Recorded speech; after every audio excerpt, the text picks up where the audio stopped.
వి gold trusted gold buyers మీరు తాకట్టు పెట్టిన బంగారాన్ని విడిపించి ఈ రోజు ఉన్న మార్కెట్ ధరకు కొనబడును. తెలంగాణ రాష్ట్రంలో అది కూడా సూర్యాపేట జిల్లాలో నిన్న అర్ధరాత్రి జరిగినటువంటి సంఘటనతో ఒక్కసారిగా ఉలిక్కి పడింది అని కూడా చెప్పొచ్చు. ఎందుకంటే సూర్యాపేటలో అది కూడా పరువు హత్య జరిగింది అని అంటూ ఇప్పుడు వార్తలు చక్కర్లు కొడుతున్న పరిస్థితి అయితే కనిపిస్తోంది. ఎందుకంటే పరువు హత్య అని కూడా ఎందుకు అంటున్నారంటే 6 నెలల క్రితమే ఎవరైతే ఈ చనిపోయిన వ్యక్తి ఎవరైతే ఉన్నాడో ఆయన పేరు వచ్చేసి కృష్ణ.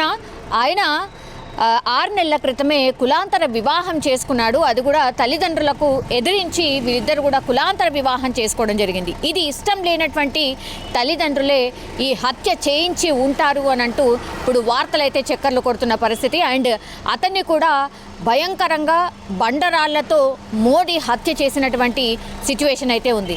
అర్ధరాత్రి ఈ సంఘటన అయితే జరిగింది. ఒక్కసారిగా సూర్యాపేట అంతా కూడా ఉలిక్కిపడింది. ఎగ్జాక్ట్లీ ఎక్కడ జరిగింది అంటే సూర్యాపేట జిల్లాలోని మామిళ్ళగడ్డ గ్రామానికి చెందినటువంటి వడ్లకొండ కృష్ణను, అతని పేరు వచ్చేసి మాల బంటి అని కూడా అంటారు.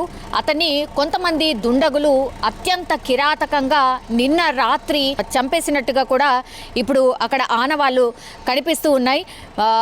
ఎవరైతే ఈ వివాహం ఎవరైతే చేసుకున్నాడో ఆ పిల్ల పాపం రోధిస్తున్న పరిస్థితి అయితే కనిపిస్తోంది. మనకందరికీ తెలుసు, అమృత ప్రణయ్కి సంబంధించిన ఇష్యూ ఎప్పుడొచ్చినా సరే అది కూడా పరువు హత్య కిందనే. ఆ తర్వాత ఎలా అయిపోయింది, ఆ ఫ్యామిలీ ఎట్లా అయిపోయింది అనేది కూడా మనందరికీ తెలిసిందే. ఎందుకంటే ఆ పరువు హత్యలో కూడా పూర్తిగా ఈ అమ్మాయికి సంబంధించిన పేరెంట్సే చేయించారు అంటూ వాళ్ళ ఫాదర్ని అయితే జైల్లో వేయడం, ఆ తర్వాత ఆయన సూసైడ్ చేసుకొని చనిపోవడం, ఇదంతా కూడా జరిగింది. సో అదంతా కూడా మర్చిపోక ముందే ఎప్పుడైనా సరే పరువు హత్య అనేది ఎప్పుడు ఇట్లాంటి వార్త వచ్చినా సరే అమృత ప్రణయ్కి సంబంధించే చాలామంది కోట్ చేస్తూ ఉంటారు, ఎగ్జాంపుల్గా చెప్తూ ఉంటారు. ఇప్పుడు కూడా సేమ్ ఈ కృష్ణ అనే వ్యక్తిని కూడా 6 నెలల క్రితమే కులాంతర వివాహం చేసుకున్నాడు. తల్లిదండ్రులను ఎదిరించి కులాంతర వివాహం చేసుకున్నారు కాబట్టి అమ్మాయికి సంబంధించిన తల్లిదండ్రులే ఘాతకానికి ఒడిగట్టి ఉంటారు అనేసి కూడా పెద్ద ఎత్తున చర్చ అయితే జరుగుతున్న పరిస్థితి అయితే కనిపిస్తోంది. ఒక్కసారిగా ఈ హత్య జరిగిన తర్వాత అక్కడ పరిసర వాతావరణం అంతా కూడా పూర్తిగా మారిపోయింది. అందరూ కూడా దీని గురించే మాట్లాడుతున్న పరిస్థితి అయితే కనిపిస్తోంది. పోలీస్ ఇన్వెస్టిగేషన్ అయితే మరోవైపు జరుగుతున్న పరిస్థితి. అయితే ఈ కృష్ణ ఎవరైతే ఉన్నారో 6 నెలల క్రితం కులాంతర వివాహం చేసుకున్నాడు. కానీ అతడు కొన్ని హత్య ఇన్సిడెంట్స్లో ఇతను చాలా కేసుల్లో, పలు హత్య కేసుల్లో కీలక నిందితుడుగా ఉన్నాడు ఈ కృష్ణ అనే వ్యక్తి. అట్లాంటి వ్యక్తినే ఇప్పుడు దారుణంగా హత్య చేసిన పరిస్థితి అయితే కనిపిస్తోంది. మరి ఎవరు హత్య చేసి ఉంటారు అంటే పలు కేసుల్లో ఈయన నిందితుడుగా ఉన్నారు. మా బిడ్డ ఎంత చెప్పినా వినలేదు, అతన్నే పెళ్లి చేసుకుంది అని ఈ అమ్మాయి తరఫున బంధువులే, అమ్మాయి తరఫున వాళ్ళే చేయించారా అనే ఒక చర్చ నడుస్తోంది. అండ్ ఇంకోటి, పలు కేసుల్లో ఈయన నిందితుడుగా ఉన్నాడు. ఎవరైతే హత్య గావింపబడ్డాడో ఆయన నిందితుడుగా ఉన్నారు కాబట్టి ఆ పాత కక్షల వల్ల ఎవరైనా ఇతన్ని చంపేసి ఉంటారా? 2 రకాలుగా ఇప్పుడు పోలీసులు అయితే ఇన్వెస్టిగేషన్ చేస్తున్న పరిస్థితి అయితే కనిపిస్తోంది. కానీ ఈ హత్య తర్వాత ఒక్కసారిగా సూర్యాపేట జిల్లానే కాదు తెలంగాణ వ్యాప్తంగా కూడా ఒక చర్చ అయితే స్టార్ట్ అయింది. పరువు హత్యలు ఈ మధ్య కాలంలో చాలా పెద్ద ఎత్తున జరుగుతూ ఉన్నాయి.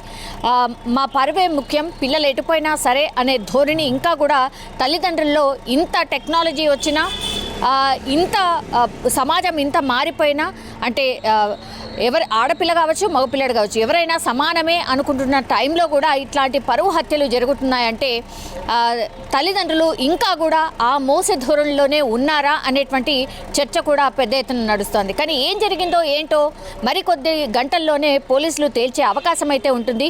ఈ మధ్యకాలంలో సీసీ కెమెరాస్ కూడా చాలా పెద్ద ఎత్తున ఎక్కడంటే అక్కడ ఉంటున్నాయి కాబట్టి సీసీ కెమెరాసే చాలా పెద్ద ఎత్తున ఈ క్రైమ్కి సంబంధించిన ఇన్సిడెంట్స్ని ఛేదించిన పరిస్థితి అయితే మనకు స్పష్టంగా తెలుసు. సో ఇందులో భాగంగానే ఇప్పుడు ఈ హత్య పరిసరాల్లో అండ్ ఈ కృష్ణ ఎవరైతే ఉన్నారో, అంటే చనిపోయిన ఈ కృష్ణ ఎవరైతే ఉన్నారో ఎక్కడి నుంచి ఎటు వెళ్తున్న టైంలో మరి ఎవరు ఈ దుండగులు ఎవరు అనేది కూడా పోలీసులు పూర్తిగా సీసీ కెమెరాస్కి సంబంధించిన ఎవిడెన్స్ని తీసుకున్నారు, కలెక్ట్ చేసుకున్నారు. సో దుండగులు ఎవరు హత్య చేశారు, ఎంతమంది హత్య చేశారు అనేది కూడా మరి కాసేపట్లోనే పోలీసులు ఛేదించి మీడియాకి చెప్పే అవకాశం అయితే డెఫినెట్లీ కనిపిస్తోంది. ఎందుకంటే జిల్లా సూర్యాపేటకు సంబంధించిన జిల్లా, మరి కృష్ణని చంపింది ఎవరు, దుండగులు ఎవరు అనే పూర్తి వివరాలు సేకరించే పనిలో అయితే పోలీసులు ఉన్నట్టు మనకైతే అర్థమవుతోంది. సో ఈ ఘటనకు సంబంధించి అయితే ఇంకా పూర్తి వివరాలు తెలియాల్సి ఉంది. ఎందుకంటే కులాంతర వివాహమే కారణమా, లేదంటే ఈయన కొన్ని కేసుల్లో నిందితుడు కాబట్టి ఆ నిందితులు ఎవరైతే ఉన్నారో అంటే పాత కక్షల వల్ల ఈయన హత్య చేశారా, ఈ రెండు కోణాల్లో కూడా పోలీసులు అయితే దర్యాప్తు చేస్తున్న పరిస్థితి అయితే కనిపిస్తోంది.